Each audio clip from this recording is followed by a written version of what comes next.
आज हम हिंदी में बात करेंगे क्योंकि हमें ऐसा लगता है कि हिंदी में हम ज्यादा से ज्यादा लोगों तक अपनी बात पहुंचा पाएंगे। सबसे पहले मैं ओरिजिनल विमेन नेटवर्क को सहृदय शुक्रिया अदा करना चाहती हूँ मुझे आमंत्रित करने के लिए अपने प्लेटफॉर्म पे और आप लोगों से गुफ्तगू करने के लिए। चलिए अब शुरू करते हैं मेरी छोटी सी कहानी। कोशिश कीजिएगा अगर आपके पास वक्त हो तो अंत तक आप इस वीडियो को देखें। शायद कुछ आपको मेरे वीडियो के थ्रू एक मैसेज मिले जो आपको प्रेरित करे, आपको अंदर से उत्साह दे, मजबूत बनाए। यही मेरी कोशिश है।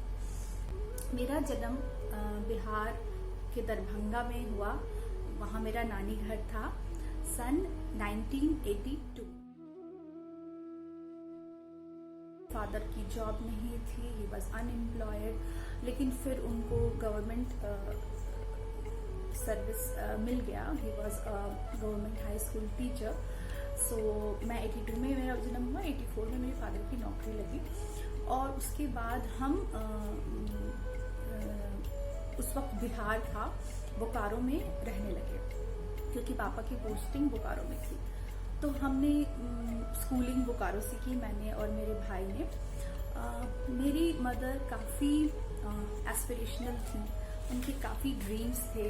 उन्होंने हमें अच्छे स्कूल में एडमिशन करवाया। उनकी शायद उस वक्त पापा की सैलरी बहुत कम थी, तो उतने पैसे नहीं थे कि हमें कॉन्वेंट स्कूल में एडमिशन करवाएं। लेकिन फिर भी मेरी मदर ने अपने गहने वगैरह गिरवी रख के एडमिशन करवाया। वो सब हुआ। उसके बाद काफ़ी स्मूथ था अनटिल मेरी मदर कुछ ज़्यादा अनवेल रहने लगी। फिर मैं 6th क्लास में थी और my brother was in I think 2nd class. तब पापा ने डिसाइड किया कि बच्चों को हॉस्टल में डाल देते हैं क्योंकि अब बहुत दिक्कत हो रही है घर संभालने में, क्योंकि मेरी माँ स्वस्थ नहीं रहती। उसके बाद ठीक ठाक चला। हॉस्टल के दिन तो बहुत खूबसूरत होते नहीं हैं। काफ़ी नियमों का पालन करना पड़ता है, घर से दूर रहना पड़ता है, माता पिता से दूर रहना पड़ता है, बहुत तरीके की कठिनाइयों का सामना करना पड़ता है। लेकिन अब ऐसा लगता है कि बहुत कुछ सीखा मैंने और वहाँ से। मेरा 12th बोर्ड था और इन मार्च, और ये बात है नवंबर की। नवंबर I think it was 22nd 23rd नवंबर की हॉस्टल के तरफ से स्कूल की तरफ से हमें पिकनिक पे ले जाया जाता था तो basically this was a tour, 2 or 3 days का स्कूल ट्रिप था because we were all passing out. तो जैसे स्कूल्स में ले जाते हैं तो मैं गई उस टूर पे, और जब मैं वहाँ से वापस आई तो मैं अपनी माँ को खो चुकी थी। She was no more and that was one of the hardest time in my life. और मैं शायद उतना बयान ना कर पाऊँ कि मैंने कैसा महसूस किया, बट मैं थोड़ा सा आपको बताना चाहूँगी। आई एम श्योर आप बहुत जो आप लोग मुझे सुन रहे होंगे, आपकी अपनी अपनी इस तरीके की स्टोरी होगी, और इन सब से मैं यही सोचती हूँ कि हम बहुत कुछ सीखते हैं। मैंने भी बहुत कुछ सीखा। तीनों, मैं, पापा और मेरा ब्रदर अनुपम, हम तीनों अपने हिसाब से अपनी ज़िंदगी हम लोगों ने जीना शुरू किया मम्मी के बिना। और वो भी बहुत मुश्किल दौर था क्योंकि वी वर टीनेजर्स और हमें समझ भी नहीं थी किस तरीके से घर चलाते हैं। बट मैंने पूरी कोशिश की कि मम्मी का वो पूरा रोल मैं निभाऊं, वो किरदार मैं जितना निभा सकूं, और मैं पापा को और अपने ब्रदर को किसी तरीके की तकलीफ महसूस ना होने दूं, मम्मी की कमी in terms of taking care of them. तो ब्रदर का टिफिन बनाना हो या फादर के लिए कुक करना हो, उनको सुबह स्कूल भेजना हो। As I said, he was a government high school teacher back then. तो ये सब चलता रहा अब तक जो आपने सुना। Nothing was smooth. उसके बाद फिर मेरा ग्रेजुएशन हो गया and then I met my now husband Ashirwad. पे उनसे मुलाकात हुई, फिर धीरे धीरे हमारी जान पहचान हुई। उन्होंने उस मुश्किल के दौर में मेरा बहुत साथ दिया एज अ बेस्ट फ्रेंड। वो सामने बढ़कर सामने आए और he held my hands and guided us, me and my brother both. He was also quite young then. तो हम तीनों बहुत अच्छे दोस्त बन गए और फिर धीरे धीरे हमने ये डिसाइड किया that we want to spend life together because I found my a partner in my best friend. तो मुझे ऐसा लगा कि जिंदगी फिर से खूबसूरत लगने लग गई और तकलीफें थोड़ी हल्की होने लग गई। फिर ये सिलसिला चलता रहा। उसके बाद हम दिल्ली आ गए। फिर मैंने यहाँ पे पीजी किया, पोस्ट ग्रेजुएशन किया। उसी दरमियान अचानक मेरे राइट हैंड के मिडिल फिंगर में स्वेलिंग महसूस हुई और मैं उस वक्त अपने रिलेटिव के यहाँ रहती थी। तो मैंने उनको अवेयर किया इसके बारे में कि मेरे राइट हैंड में कुछ प्रॉब्लम है। And then we saw doctor and then x-rays हुए एंड ऑल दैट। फिर पता चला कि राइट हैंड मिडिल फिंगर में बोन ट्यूमर हो गया है which needs to be operated as soon as possible. मेरा ट्यूमर जो है that needs to be removed completely because जब वो चूंकि मिडिल फिंगर पे था तो उसको पूरे तरीके से रिमूव नहीं कर पा रहे थे। अगर रिमूव करते तो फिंगर एम्प्यूट करना पड़ता। But finally we took this decision to amputate my middle finger. I was not married back then, so doctors were quite apprehensive about मेरा फिंगर रिमूव करना। तो उनका ये कहना था कि we are taking chance but finally it had to be amputated and that's how I have 9 fingers and that's why my handle is called 9 by Namrata on Instagram. So yeah, finger amputation हो गया.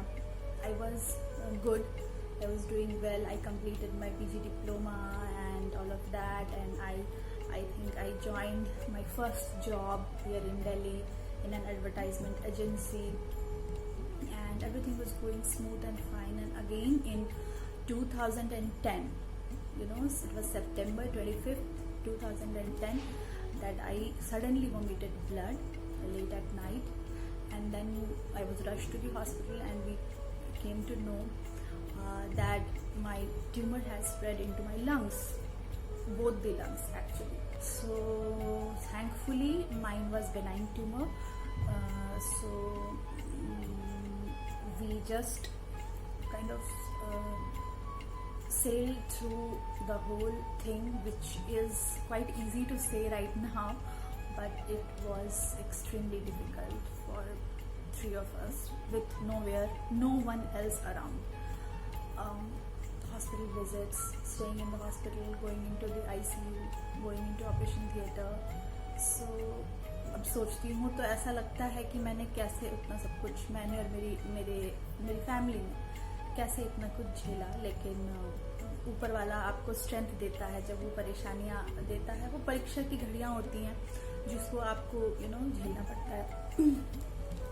उसके बाद I was discharged and एक बार मुझे emergency में admit भी करना पड़ा, which was like a near death experience for me. I thought I am not going to survive any more because I was getting choked. After just getting discharged from the hospital, I had to be admitted, rushed to emergency. मुझे admit करना पड़ा because मुझे सांस नहीं आ रही थी. Since it was a lung related issue, तो थोड़े बहुत complications थे. Whatsoever, my doctor is like a god for me, who kind of saved my life. So I recovered well.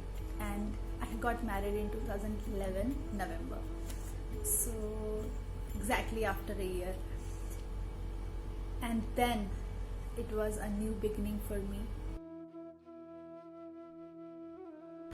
वहाँ से एक नई शुरुआत हुई मेरी जिंदगी की, एक तरीके से मैं ये कह सकती हूँ।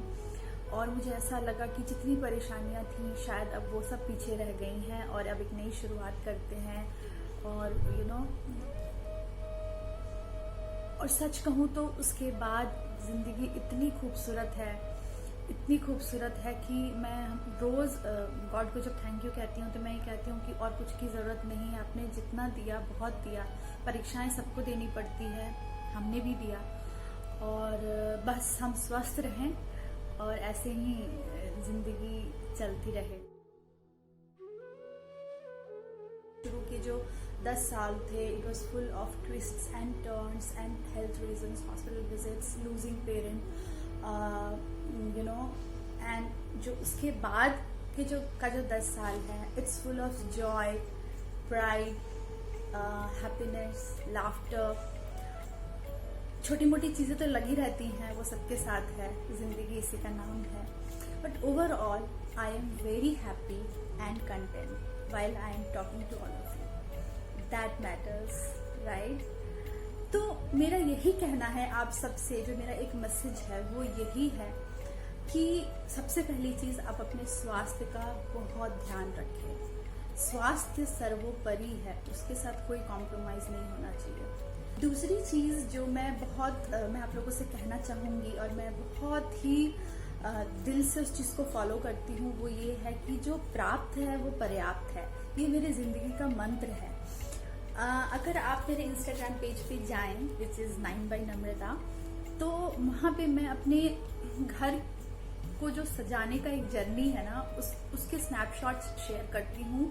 उसके अलावा मैं अपने लाइफ की छोटी छोटी स्निपेट्स भी शेयर करती हूँ। तो उसमें आप एक चीज जो कॉमन देखेंगे वो ये देखेंगे कि सिंपल लिविंग, मिनिमलिस्टिक लिविंग जिसको बोलते हैं, वो भी खूबसूरत हो सकता है। और कैसे हो सकता है वो मैं कोशिश करती हूँ। इनफैक्ट मैं और आशीर्वाद दोनों ही इस चीज को प्रैक्टिस करते हैं कि हमें जो मिला है हम उसमें ही खुश रहें। और की चाहत का तो कोई अंत नहीं है, लेकिन ख्वाहिशों को ना मारें, सपने देखना ना भूलें। सपने देखेंगे तभी तो वो साकार होंगे, है ना।